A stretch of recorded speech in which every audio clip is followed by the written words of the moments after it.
Okay, so since this chapter is a little bit more complicated, I thought what I would do here is kind of walk you through the typed up lecture notes. So this again appears as Chapter 28, Macroeconomics, my last name Scheiding, and you should have it, I think, as a PDF rather than a Word document. So the formatting might be a little bit off. So what we do in the second to last chapter is what we're concerned about is understanding the effect that changing the money supply or monetary policy has on the economy as a whole. If you remember back from the previous chapter, central banks in general are trying to achieve high employment, price stability, and strong economic growth. And what you're seeing here is you're seeing a kind of a discussion then throughout the latter 20th century, the remaining decades of the 20th century, where we're discussing how that basically is impacting the economy. One of the first ways in which we see that is with the Phillips curve. So this was a very kind of simple economic analysis where essentially this was back in the 1950s, I believe, mid-1950s, where A.W. Phillips simply took data from the UK and looked from 1861 to 1913, and he saw, after he plotted out the data points, that they fitted a pretty nice relationship between changes in prices and unemployment. He measured the changes in prices or price inflation by looking at the change in the wage rates, thinking that wage rates and price inflation were more or less the same. And basically found that when prices were higher, unemployment was lower. When inflation was lower, unemployment was higher. So there's an inverse relationship between the two.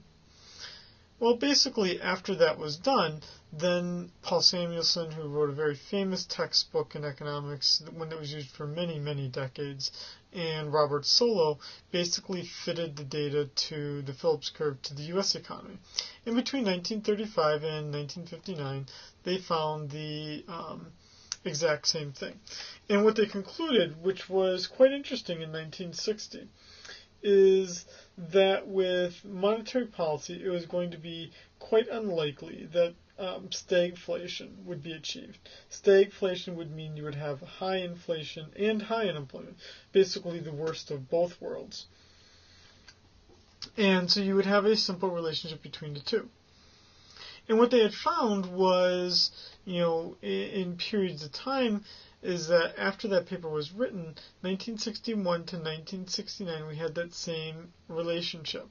We had the original Phillips curve, where the unemployment rates were, generally speaking, lower, while inflation was becoming increasingly higher, in part because of funding the Great Society of President Johnson, as well as the war in Vietnam.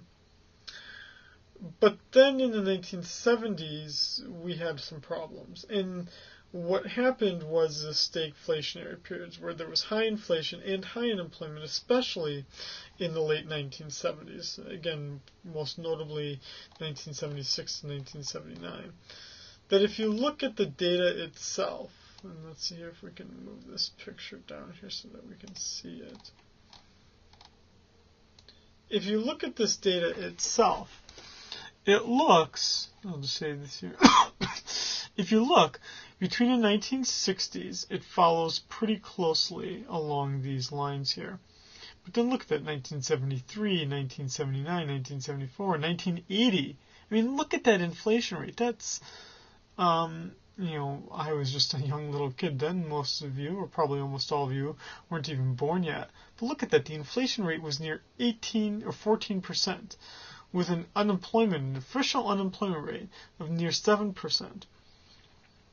I mean, just amazingly high. And so this then led people to question, okay, well, if it's not the Phillips curve, then what do we have here?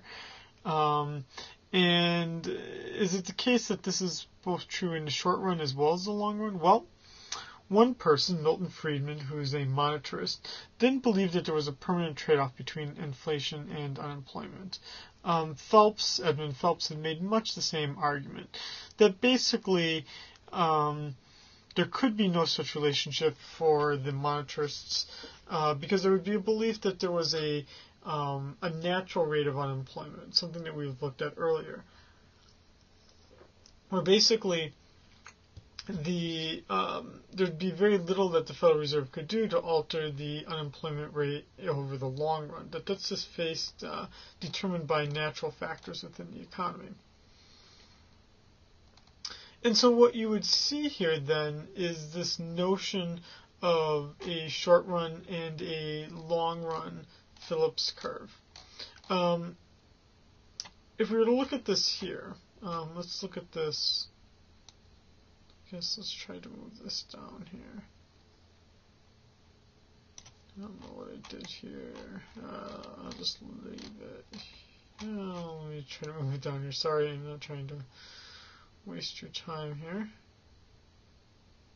No, I'll just leave it here. If we look at this short run curve and long run curve, let's just move this up here so that we can see this here.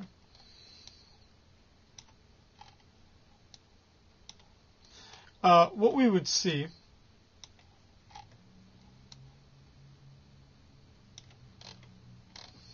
is that the difference between the short run and the long run would be based on expectations.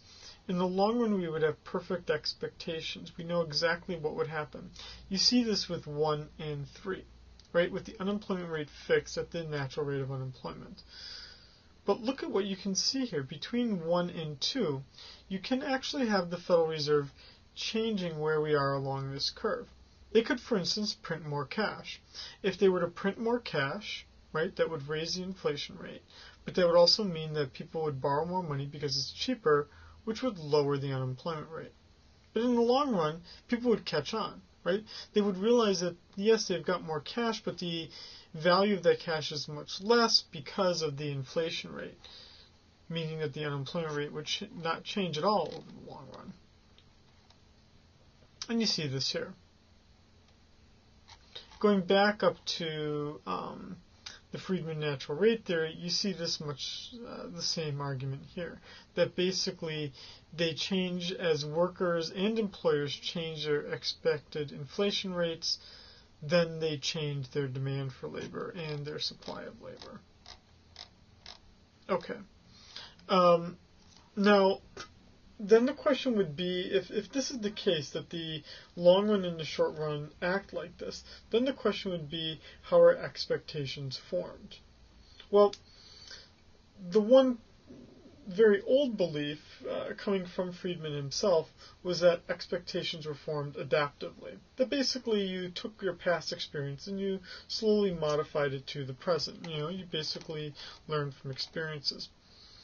That's not often, though, what we focus on as economists, as macroeconomists.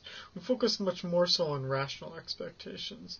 And rational expectations are saying that you not only take into account the past and what was happening, but you then also make predictions about the future based on present and future events. Basically, you take as much information as possible into account.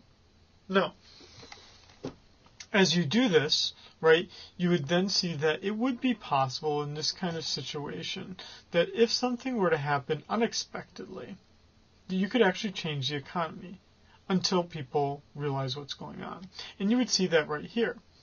We would have a long run curve where the expectations are perfectly formed.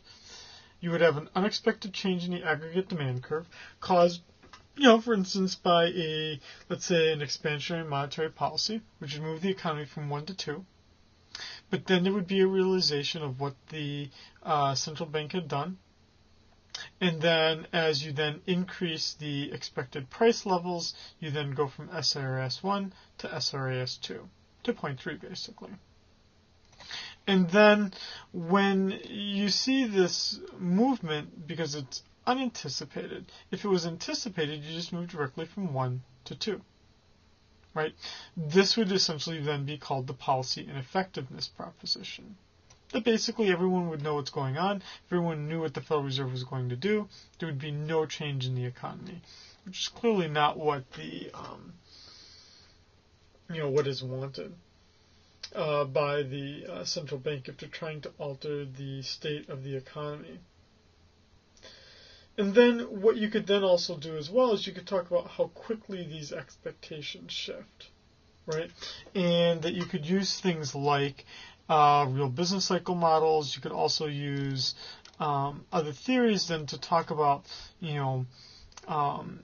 if something doesn't change as much as what we had thought it would, then you could actually end up at a suboptimal point. This would be an example here, where I anticipated to move from 1 to 2, but it actually didn't move that much.